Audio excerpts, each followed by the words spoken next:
Hello, everyone. I have chosen 5 books that are all centralized around the theme of accepting differences and learning to overcome adversity. The first book I'm going to talk about is called Wonder. Wonder is a story about a 10-year-old boy named August Pullman, or Augie. Augie acts like any other kid his age, except he was born with an extremely deformed face.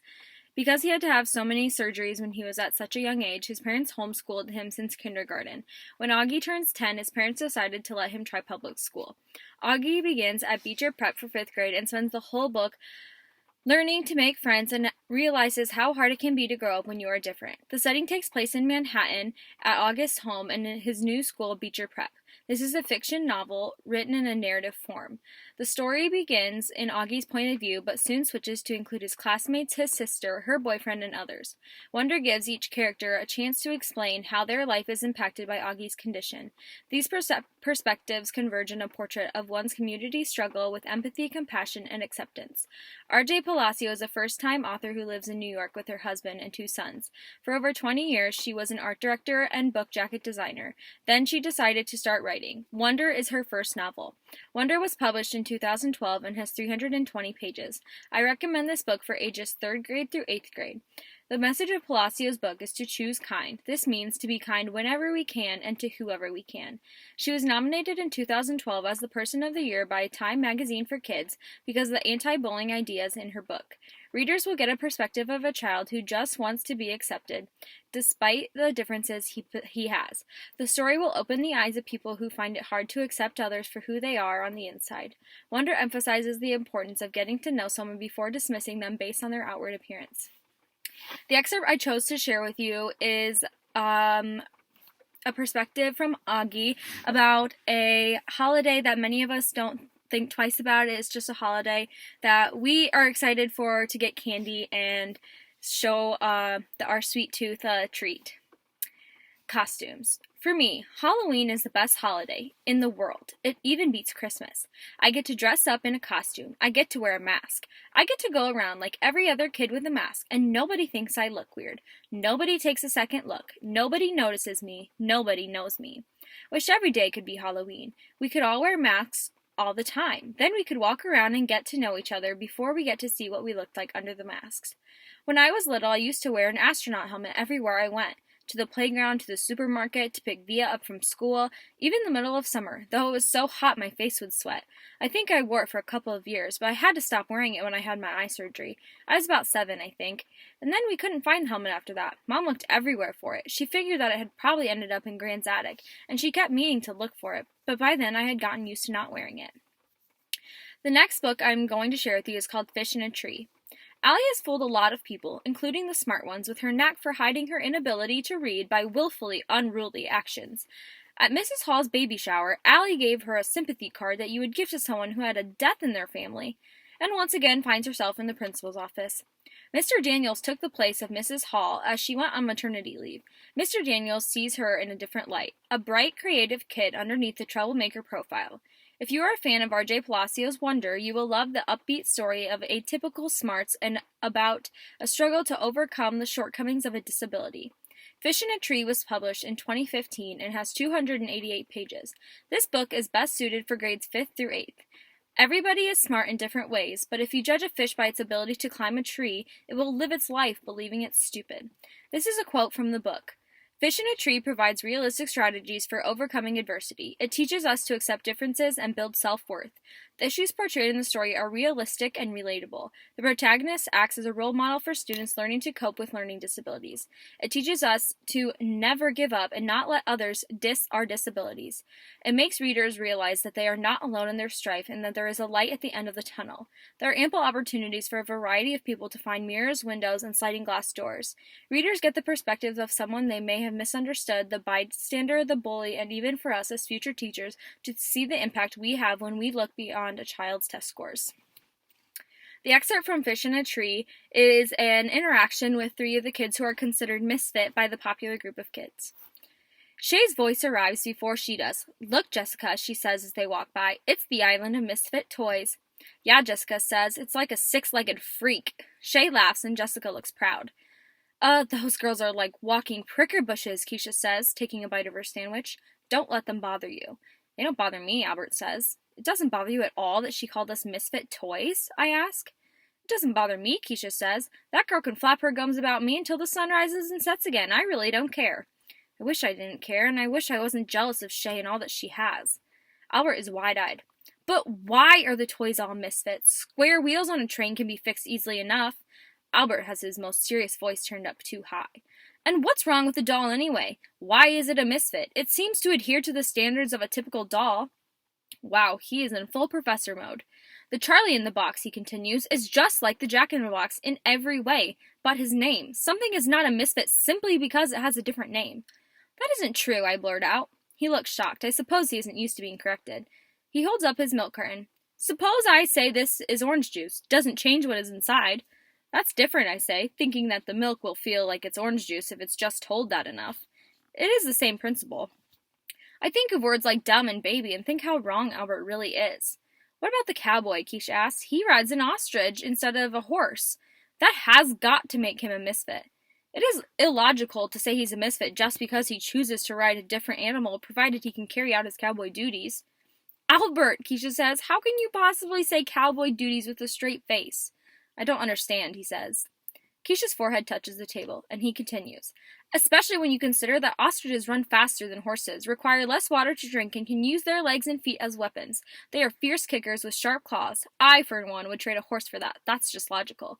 And then I think that if someone hung a sign up on me that said anything, having that sign there wouldn't make it so, but people have been calling me slow forever, right in front of me, as if I'm too dumb to know what they're talking about.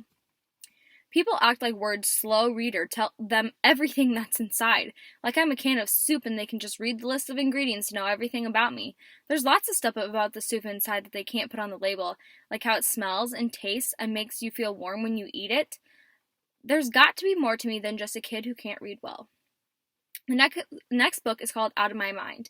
Out of My Mind is about Melody. Melody is not like most people. She cannot walk or talk, but she has a photographic memory. She has ever experienced. She can remember every detail. She is smarter than most of the adults who try to diagnose her and smarter than her classmates in her integrated classroom. The very same classmates who dismiss her as mentally challenged because she cannot tell them otherwise. But Melody refuses to be defined by cerebral palsy, and she's determined to let everyone know it, somehow. Readers will come to know a brilliant mind and a brave spirit who will change forever how they look at anyone with a disability. Out of My Mind was published in 2010 and has 295 pages. I recommend this book for ages 3rd through 5th grade. The excerpt I chose talks about Melody's experience with the way her brain works. Maybe I'm not so different from everyone else after all. It's like somebody gave me a puzzle, but I don't have the box with the picture on it, so I don't know what the final thing is supposed to look like. I'm not even sure if I have all the pieces. It's probably not a good comparison, since I couldn't put a puzzle together even if I wanted to. Even though I usually know the answers to most of the questions at school, lots of stuff still puzzles me. Penny came home from the hospital with bumps and bruises, a cast, and a new red hat. Doodle is back in her arms. They're spoiling her rotten. That's okay with me. Even Butterscotch is treating her like an injured puppy. The dog has brought all her favorite stuffed toys into Penny's room, like gifts. Today I am working on Miss Gordon's autobiography project. Mrs. V has Elvira plugged into the computer. Classical music is softly seeping from her new iPod. I hear soft purple. This is going to take a while. So much is stuffed inside my mind. I have lots to say and just one thumb to say it with. I guess I'll start at the very beginning. Words. I'm surrounded by thousands of words, maybe millions. Cathedral, mayonnaise, pomegranate, Mississippi, Neapolitan, hippopotamus, silky, terrifying, iridescent, tickle, sneeze, wish, worry. Words have always swirled around me like snowflakes, each one delicate and different, each one melting, untouched in my hands, deep within me. Words pile up in huge drifts, mountains of phrases and sentences and connected ideas, clever expressions, jokes, love songs. From the time I was really little, maybe just a few months old, words were like sweet liquid gifts, and I drank them like lemonade. I could almost taste them. They made my jumbled thoughts and feelings have substance. My parents had always blanketed me with conversation. They chattered and babbled, they verbalized and vocalized. My father sang to me, my mother whispered strength into my ear. Every word my parents spoke to me or about me, I absorbed and kept and remembered. All of them. I have no idea how I untangled the complicated process of words and thought, but it happened quickly and naturally. By the time I was 2, all my memories had words, and all my words had meaning, but only in my head. I have never spoken one single word. I am almost 11 years old. The next book is called Rules. Rules is by Cynthia Lord and was published in 2006. The book is a 2007 Newbery Honor book. There are 208 pages in this book. I recommend this book for 3rd through 8th grade. Rules is a humorous and heartwarming story about feeling different and finding acceptance. 12-year-old Catherine just wants a normal life, which is nearly impossible when you have a brother with autism and a family that revolves around his disabilities. She spent years trying to teach David the rules, from a peach is not a funny-looking apple to keep your pants on in public, in order to stop his embarrassing behaviors. But the summer Catherine meets Jason, a boy who is paraplegic, and Christy, the next-door friend she's always wished for. It's her own shocking behavior that turns everything upside down and forces her to ask, what is normal? This is the excerpt I chose from Rules. Most people say if you tell a wish, it won't come true. But I don't think wishes work like that. I don't believe there's some bad-tempered wish fairy with a clipboard checking off whether or not you've told, but it's a long shot, I'll get my wish. So, even if there is a fairy in charge of telling, it won't matter. I wish everyone had the same chances, I say, because it stinks a big one that they don't. What about you? What did you wish for? Grape soda. I can't help smiling. You wish for grape soda? He doesn't answer. And I pull my hand from my pocket, taking one of his fluttering hands. I wrap my fingers tightly around $1. Wish granted, Toad. He takes off running, and Dad runs after him. I close my eyes and make a new wish. I wish the refreshment stand has grape soda. The last book I'm going to talk about is called The Mighty Miss Malone. The Mighty Miss Malone was written by Christopher Paul Curtis and was published in 2012. Christopher Paul Curtis was a Newbery Award winner. There are 320 pages in this book. I recommend this story to readers between 3rd and 8th grade. This tells a story about Deza Malone, a young African-American girl and her family during the Great Depression in Gary, Indiana. Deza, her little brother Jimmy, and her parents, Peg and Roscoe Malone, live in a world of prejudice and little opportunity during the Great Depression. Despite racial tensions and a scarcity of jobs, her family was still content with the little they had, as long as they had each other. Seen and written through the eyes of a young, intelligent African-American girl living through struggling times, Deza Malone writes a heartwarming and inspiring story of prejudice, perseverance, and the importance of family. This novel is a treat for readers of all ages who are looking for a captivating story with family, adventure, depth, and a little history.